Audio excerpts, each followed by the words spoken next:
I reserve the right to my time. A barrier-breaking congresswoman who made headlines just after a few months in office. Freshman Congresswoman Ilhan Omar. The first Somali American and the first woman of color from Minnesota. Minnesota Representative Ilhan Omar is in the spotlight, and she's getting attention from across the political spectrum.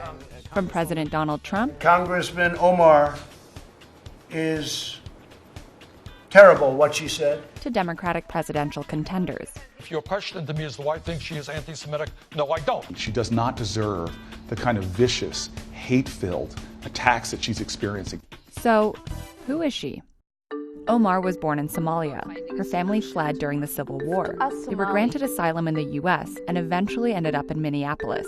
Omar went on to become a community organizer. She got into politics a few years ago when she unseated a 44-year incumbent in the state legislature. Omar was one of the first 2 Muslim women elected to Congress. I stand here before you tonight as your Congresswoman-elect with many firsts behind my name. So what are the issues that Omar has brought attention to? Ms. Omar. As a freshman in Congress, Omar criticized the Trump administration's involvement in Venezuela, supported the Boycott Israel movement, and spoke out against family separation at the border.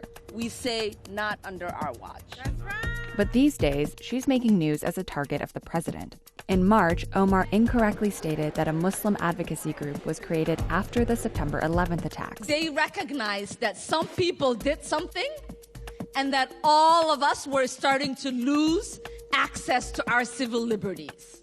Trump went after Omar on Twitter, sending out an edited video mixing 9/11 footage with her remarks, implying she was playing down the attacks.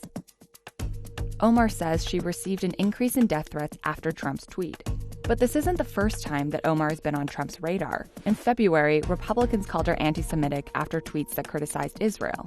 Omar apologized on Twitter, but Trump still called for her resignation. I think she should either resign from Congress or she should certainly resign from the House Foreign Affairs Committee. And he didn't let the scandal go. She doesn't like Israel, I forgot. I'm so sorry. So what's next for Omar? Some say that Omar has been a political gift to Trump, the ideal way to rally his conservative base. And her comments about Israel have split support for her, even in her own party. But it's not making a dent in her fundraising. Omar raised $832,000 in the first quarter of this year for her re-election campaign.